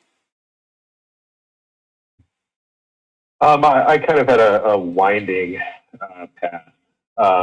When I was probably 10, I started coding on a TRS-80, which most people have never heard of. But, the computer, I couldn't afford a hard drive for it or storage. So I had to, every time I coded up a game, I was good until the power went out. So I got good at rewriting code. But then, I went to school in chemistry and physics, and was not really in the computing area, but started coding up interesting physics problems. And over time, I just moved more and more in that direction. I got numerical computing, and then I moved towards things like software correctness and how do you verify that your program is actually doing what it should be doing. How do you reproduce the values? And then went into the hedge fund world, where you certainly care about software quality. You also care about numerics and getting values right and modeling. And then was there with the initial development of what's the Deephaven product now. Okay. I think we have a nice full answer to that one now from a whole bunch of genres. Unless one of our devs wants to jump in there with how they got started with that one.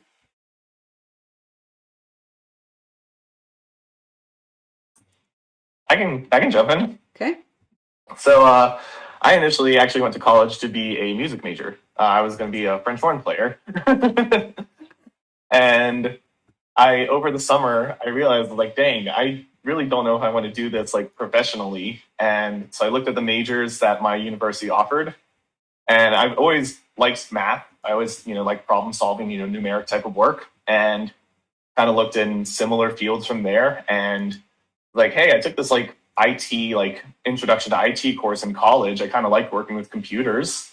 So let's see what this computer science stuff is all about. And here I am 10 years later. I think I knew that because I was a French horn player too. So Yeah. Oh yeah, we talked about this. I showed you the little French horn that I have.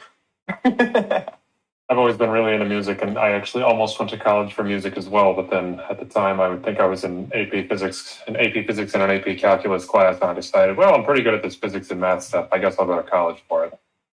And I still do music all the time as a hobby, but I think I was in the same boat as Jake. I don't know if I could do music professionally. I also wouldn't really want to get up on stage and play an instrument professionally, even the ones I'm good at. So talking in front of people, that's fine. But playing music in front of people, that's a different story.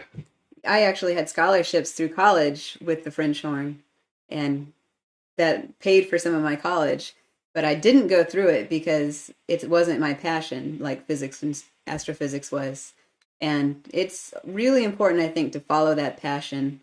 And it kind of helps if it can make money, I guess. But yeah, at Deephaven, we've got a lot of different backgrounds. Just as another example of something that's not traditional, one of our developers has a background in psychology, and he'd gone through 3 years of college, and then he took a programming class and really loved it, but he didn't have enough money to totally change degrees. So he did, he finished the psychology degree, but got as many CS classes in as he could that last year. And, he's a fantastic developer. I'm running through the list of developers in my head, and I think I know exactly which one it is. At my last job, my team had 4 people on it, and of those 4, I was the only one that had a computer science degree. Our manager had dropped out of college, our product owner had an electrical engineering degree, and the other developer on the team, he had a physics degree. Yeah, my previous job, I had a friend of mine from college who was looking to move into software or a new industry, and so I recommended him to my boss, who initially threw his resume out because he had a mechanical engineering degree, and then a few weeks later came back and asked why I recommended him, and he ended up hiring him, and he became a very strong member of our team, and I'm pretty sure he's still there and holding the team together. So that comes back to kind of the career trajectory question. There was a lot of questions about what to study. Should they go back for classes? Is 45, 55 too late? Seems like that's been a trend where it's definitely not too late to go back, and you don't even need a CS degree to do this stuff, as long as you have that passion and ability, right? I think that's the key here, right? I mean, it's the passion, the ability, and an open mind to learn. I've worked with engineers of all ages from 18 to 65, and there's been a great deal of very successful people in that entire age range. 65, that's the oldest one you've worked with? Might be. I mean, I don't always go around asking my colleagues how old they are either. I think one of your colleagues may be pushing that number.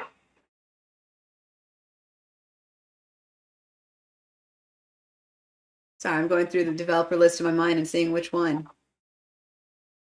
Okay. I'm going to scroll up and see what other questions have come on.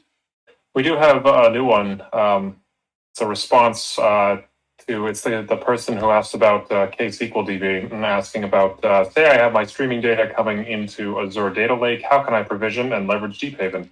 Is there any storage functionality to it? Right now, our community product only has storage functionality around ingesting data as static Parquet files or exporting to Kafka. Although, there's enough API coverage there that you could integrate with your own data platform, whatever you're interested in. We do have an enterprise product which has some persistent storage capabilities, but maybe that's not the topic for the AMA today, at least.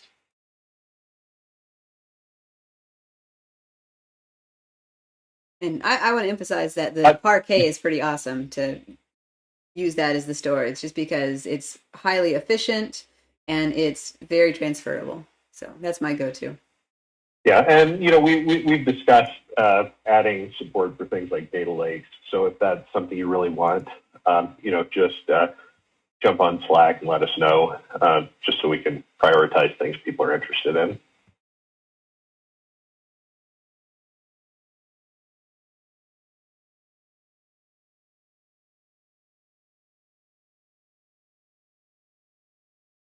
Okay, so JJ, since this is mostly about data science and ML, what project are you working on right now that excites you?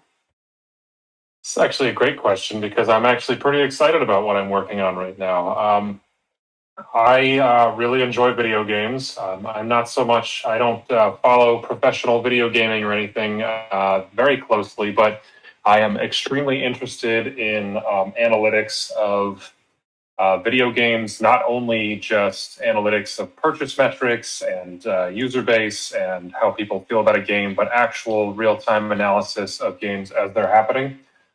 So I have been working with Steam's web API and building some Python scripts and applications to pull data from the web API and display it in either a Pandas data frame or a Deephaven table, and then make some interesting insights on that. I've gotten some, I'm even pulling my own Steam information from there. I've got my friends list. I have 2 whole friends on Steam, so you could say I'm pretty popular.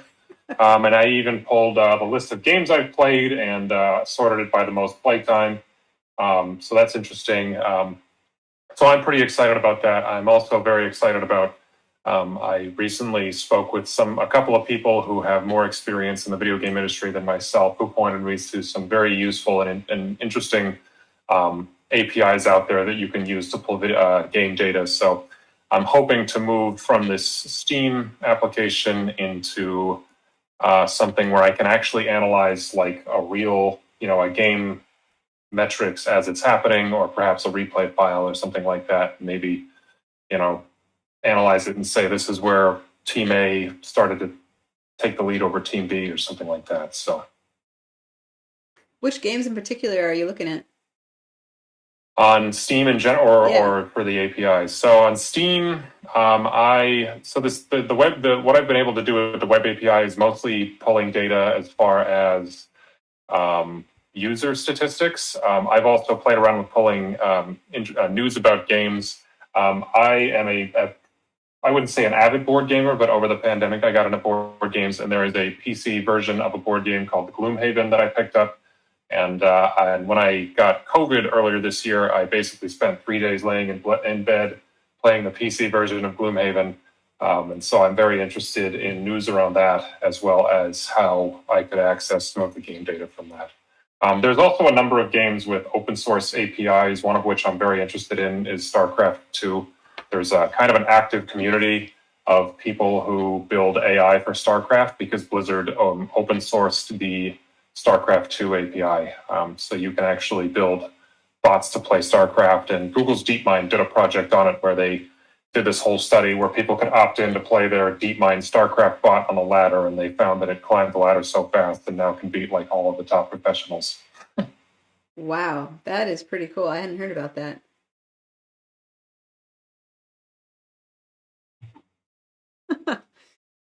I'm gonna have to read that up too. It's PiSpark and StarCraft 2 AI. Two things on my list from the AMA. Okay, Jake, should we go to you? What are you doing right now that excites you?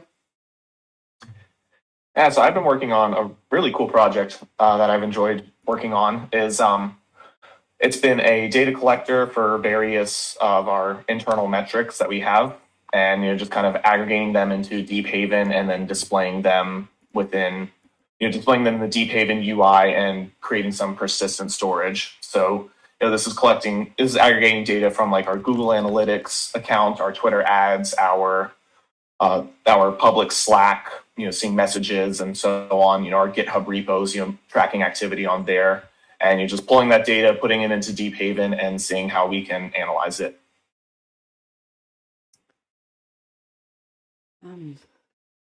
It's pretty cool. It'll save a lot of time for pulling queries. Yep. Okay, we got a follow-up question about the Azure Lakehouse. Or is it a lakehouse or is it a data lake for Azure? It's a lake. Okay. So what would the implementation for Azure Lake potentially look like in the future? I guess is a good way to phrase it. I think that's a question for Ryan. I don't know how deep we've looked. Ryan, what do you think? How would we integrate with Azure Lake potentially when we do? I think right now it really depends on what's available. I can't say that I have a great deal of familiarity with Azure Lakehouse at this point, although I'm pretty comfortable with the Lakehouse concept, right? So, depending on what the APIs that are available for integrating with data, it might be as simple as making sure that the way we read and write Parquet data is compatible with what Azure Lakehouse is making available, right? But I really don't. I don't want to speak from a place of too much ignorance here, so I don't want to elaborate further without doing some research. Right now, the community product is primarily focused on giving people the opportunity to enroll their own environments, and the enterprise product has its own white, specific notions of what's appropriate storage for large columnar data. And so there's no clear answer right now for how to integrate Deephaven with Azure Lake. Kind of build your own thing as you go. I think that's one of the cool things about our product.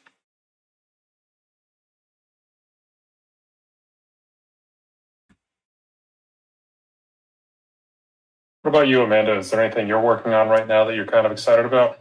Yeah, so you knew about the project with me pulling in the Twitter sentiment. Yep. And so the next phase is I've been doing that with the Dogecoin, and the sentiment comes in and I use the Vadar to process it, which is fine and dandy. But then I've been using the K&N neighbors model to try and do a prediction on the actual Doge pricing. And it's been one of those things that, like one of the questions was, every day I work on it, I get frustrated with the model I'm using, or null value slips in somehow and I have to write another test to get that null value out. So it's doing some predictions on the actual coin value based on the sentiment of the tweets coming in. And I'm noticing that it's a lot more about the volume of the tweets coming in than the sentiment of those tweets. And reminds me of the whole no news is good news or something, but the opposite. Because the more volume means the more change in the market there is, which has been kind of an interesting thing to look at. But not enough for me to kind of, draw a correlation and prediction yet that I'm happy with.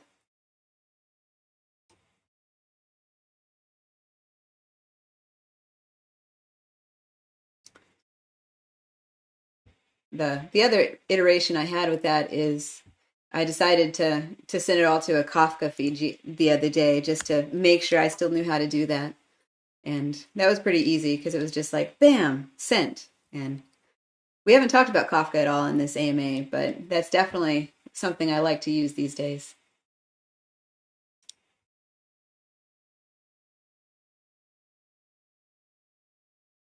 Why Kafka? It's really easy to get up and started. You just add a service in your Docker container, and then it works with over a port, just like all your other Docker containers. And so if I want to access that data, it's a very standard procedure to interface with it. Whether there's programs in Java to interface with the Kafka, there's Python applications to interface with the Kafka. Confluent Kafka just has like a produce and a consume that are pretty easy to work with.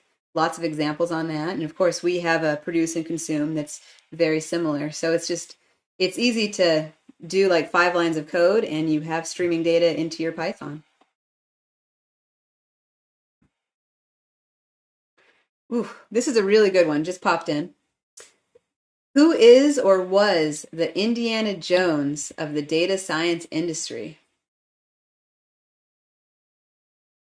It's a good one. You can.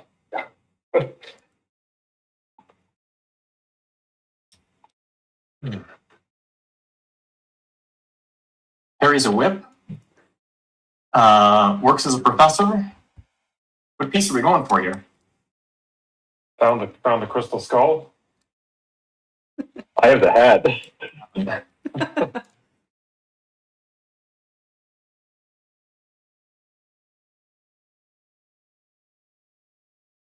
You guys did axe throwing out there at the Colorado Springs office once, right? For I don't know, a get together. Maybe whipping is the next thing. I don't know, to targets.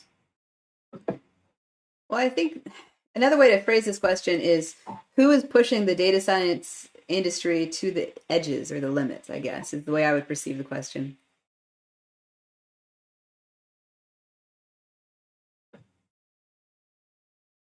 I mean, I don't know if this is the Indiana Jones of data science, but I was always very interested when I first learned about Kalman filters about Dr. Rudolf Kalman, who was a computer engineering or I think electrical engineering professor at a university who came up with it and named it after himself. And now that's used, I mean, all over the place in industries, literally everywhere. So kind of an Indiana Jones, definitely a trendsetter. So there's one example. Yeah, I mean, I don't know about Indiana Jones, but if we're talking about people who are really pushing the boundaries and helping the community push the boundaries, I would want to mention Wes McKinney, Apache Parquet Foundation. I think he is it him? Is he the one who founded and authored Pandas? Yeah, that too.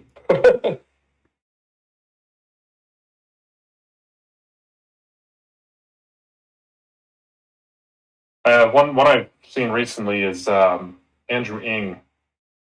He, I think, worked at Google for a while. He might have even worked on the DeepMind team doing AI stuff. And I think I recently watched a YouTube video where he started his own company that I think has become pretty successful. So.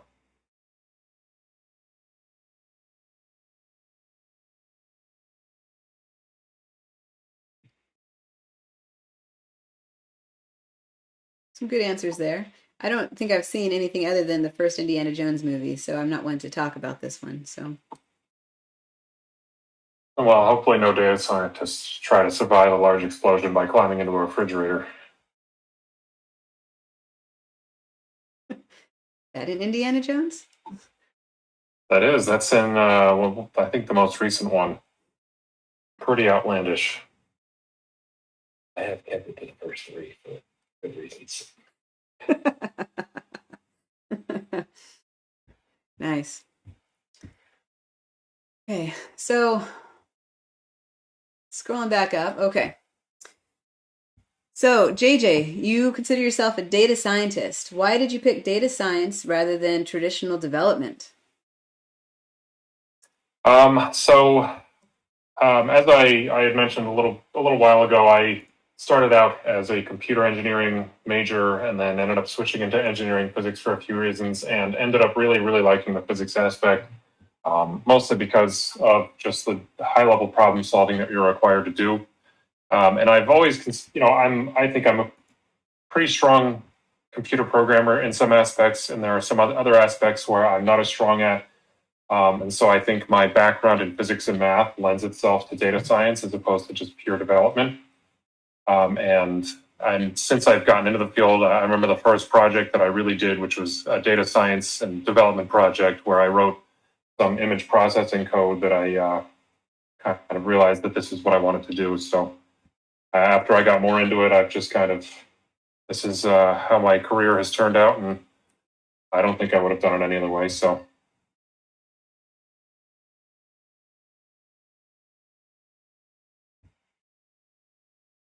And then just kind of a piece of advice for anybody who's in an undergrad program or at a university. Most universities will allow you to get student MATLAB licenses, and MATLAB is pretty cool. So if you are interested, you should probably inquire to your university if it's possible to get a student MATLAB license, because you don't have to pay for it, and MATLAB is just another tool that you can put under your belt to do some pretty cool data processing. Yeah, it's kind of amazing the things that are natively built into Matplotlib that you can just run right away. My first integration with plotting was actually an IDL, and it was where you had to kind of, what is the phrase? You had to invent the apple before you made the apple pie. It was not as much fun. So Matplotlib is great. So we have about 10 minutes left for our AMA. So if you have any last minute burning questions, make sure you get them into the Reddit channel or the YouTube channel. With that in mind, I kind of like that idea, JJ, going forward with, as people are looking ahead in data science, kind of what advice would you give them moving forward? Or if they're deciding to go onto the development pathway, what are some guidance that you would give them, since we have people switching into the field? I would definitely say that persistence is key. It's going to be kind of rough. I remember a few times during my undergrad and grad careers where I don't think I ever seriously considered it, but a part of me just wanted to give up and go, relax for a little while. It wasn't easy for a lot of it, but I'm definitely better off for having stuck through it. Additionally, it's important to do well in classes, but there's a lot of things that you don't learn in classes that you'll learn either through doing it yourself or that you'll kind of have to hit the ground running when you get your first job. As I mentioned, when I was in my undergrad, they never really taught me how to actually navigate and use a terminal in a Linux system. And then I was plopped down on a chair and on a distributed network running Red Hat OS, and I didn't know what I was doing. So it was a very quick crash course in that type of thing where I had to learn from my coworkers. So, there are some things that academia just won't be able to teach you that you're either going to learn on your own or you're going to learn once you get there. So getting ahead of the curve with a lot of that is important. And there's more to being a data scientist than just, data science all day, every day. There's a number of other skills that are really important, as I mentioned, understanding operating systems, understanding Git. I didn't use Git a whole lot up until I joined Deephaven, and I have noticed that my Git foo has increased immensely, which has helped my productivity. So Yeah. I think being well-rounded is more important than being amazing at one particular thing. Mm-hmm. Jake, how about you? What guidance would you give people going into becoming developers? Always have the mindset of never stop learning. That's probably the biggest thing. As JJ said, you're going to learn a lot on the job. You're going to learn a lot that isn't going to be taught in schools. One of my colleagues at my previous job, he said to me, this guy was, he was the developer at that company. Like, he was the guy everybody went to, worked on the hardest systems, the most mission critical software. And I was just talking to him, just kind of, career growth and everything. And he said to me, never lose the mindset of being a junior developer, because you always want to be learning. You always want to be curious. So that would be my biggest piece of advice. Don't lose that, because the second you get complacent, the second you think that you know everything and that, you're the best, that's when you start to fumble. It's kind of a good mantra to have. Never move on from a junior dev in your mind, because you're always learning and pushing. Okay, Colin, you might have a different take on this. What advice would you give for people starting out or switching to devs? So in the career side, I was going to mention, but I wasn't sure it was a good time to add the question further. But I thought I was actually pretty bad at programming in Java in high school. I thought I'd figured it out. I had a Java book. I read through it. I wrote some stuff and never really understood it. And then I went to college ostensibly for chemistry. Turned out I hated lab notebooks. Switched over to math. And somewhere in there, I took a computer science class, and I was still bad at Java, it turned out.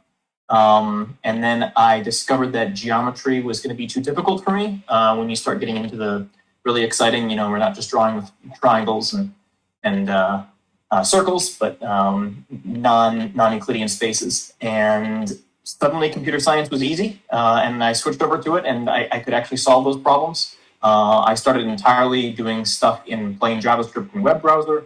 I've switched languages a couple of times, just depending on what exactly the project needed for me. I will say that the one thing that I've found for the last couple of jobs that I have started with is it's not just projects that are out there. It's other ways that you are involved in whatever community you'd like to help with. It doesn't need to be open source contributions for libraries, but for one of them, it was forum posts, back when forums were a thing that people used. And the next one was Stack Overflow posts. That ended up differentiating me a little bit to say, I've got a score here that's not, the very tip top, but it's high enough to show that it's something that I'm working on and helping other people improve. Really good point about Stack Overflow in general is if you don't know how to do something, being able to actually find that information that's freely available out there and being good at that is very useful. Yeah, okay. Chip or Ryan, do either of you want to give advice to people that are starting out here or moving into the field? I guess I can throw a few things out. I agree with Jake that you should always be learning. And I think paired with that is you need to be playful in your thinking. You need to come up with things and just try them. When you're watching Netflix, try to code up something new. And then to go with what Colin said, I think learning multiple languages is important because it changes how you think about how you're programming. And it can lead to better ways of structuring things, and you can write code much faster. It just fundamentally changes how you think. And then the last thing I'd add is I would learn to use the cloud. That is the way things are moving. Development's going to move there, deployment's going to move there, and just being familiar with it will be helpful. So speaking for myself, I would give two kind of pieces of more general advice. One, as you're developing as a programmer, don't be afraid to try to solve hard problems. I mean, don't create hard problems for no reason, right? Don't solve hard problems that you don't need to solve if you can find another way, right? But don't be afraid to solve them. That would be the kind of, I think, a guiding principle if you really want to have a big impact as a developer. And then the other thing is just focus on trying to be a good colleague. Be somebody other people would want to work with. You know, share credit, learn from your peers, be open-minded. You know, just try to be the person that everybody would like to have on their team. I like that. And I'd like to add to that, you know, I mentioned this before, but never sit with a question and not ask others for help, because, you know, everyone is part of the team and trying to help each other out.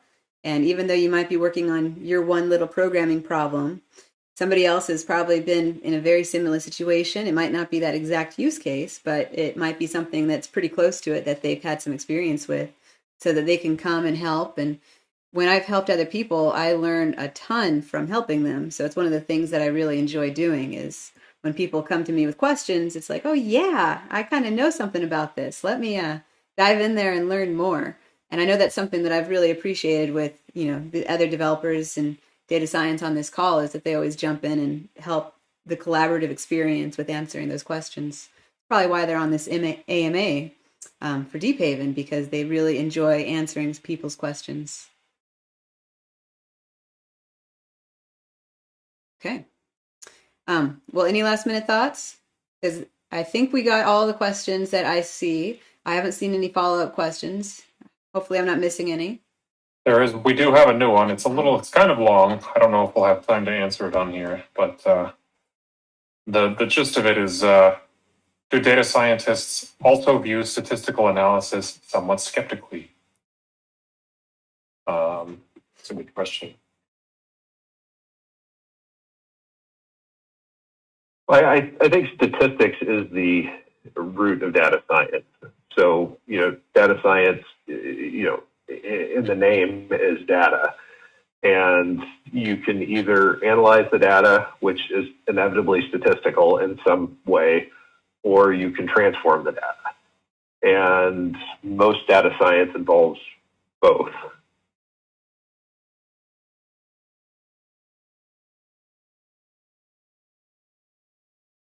They talk about removing outliers and things in the data set in the question, which I think is something that I struggled with a lot with at first. And it really made me notice that you have to read kind of the paper and the methods behind the project that people are doing, because people's approach to data science can be very different. And it's important that you understand kind of how they're approaching their methodology and what algorithms they're using for their application and their conclusions. Yeah, I think actually, you know, it brings up a good point that do data scientists also view statistical analysis somewhat skeptically? You know, I think it's important to view things from a skeptic point of view, but it comes down to if you can verify the methods that they use to collect the data and verify the amount of data that they collected, such that, you know, they've collected enough data to draw a meaningful conclusion based on the study that they're performing. Are they ignoring outliers, or are they incorporating them? You know, they bring up an example: the ridiculous number of studies surrounding food and health where correlation is and causation are the tricks of the trade. And that just reminds me of the new study that feels like it comes out every week on eating red meat. And I think it's going to depend heavily on the person. But it's a good point that you know, it's good to analyze the actual method they're using and approach that from a skeptic's point of view. So I think there are a few things tied up in the details of this question, one of which is the question of outliers. So in the quantitative finance world, outliers end up being important for a few reasons. One of them is that your distributions are typically non-normal with high kurtosis. So you have fairly high odds of extreme events happening. And so it is reasonable to throw out some of these extreme events because they skew your statistics. But at the same time, if you're not thoughtful in what you throw out, you're throwing out the really important bits. And so doing that right is not easy, and you need to understand why you're doing each step. The other part of it is if you look at this food question, you know, a lot of these food studies are done with small numbers of people. And so, you know, their statistical validity is limited. And so really what you want to look at are meta-analyses where they combine most of these, but that's not as exciting from a news perspective. So that's not what's usually talked about. So you get a selection bias in what you actually hear. Okay, that was a great question to kind of finish it up. So I hope you guys enjoyed the AMA that we had today. I'm Amanda Martin, and we had with us JJ? I'm Jake. Yep. I am Connie. Colin Allworth. Okay. And if you guys want to follow up with us, feel free to hit us up on our Slack channel. See you guys soon.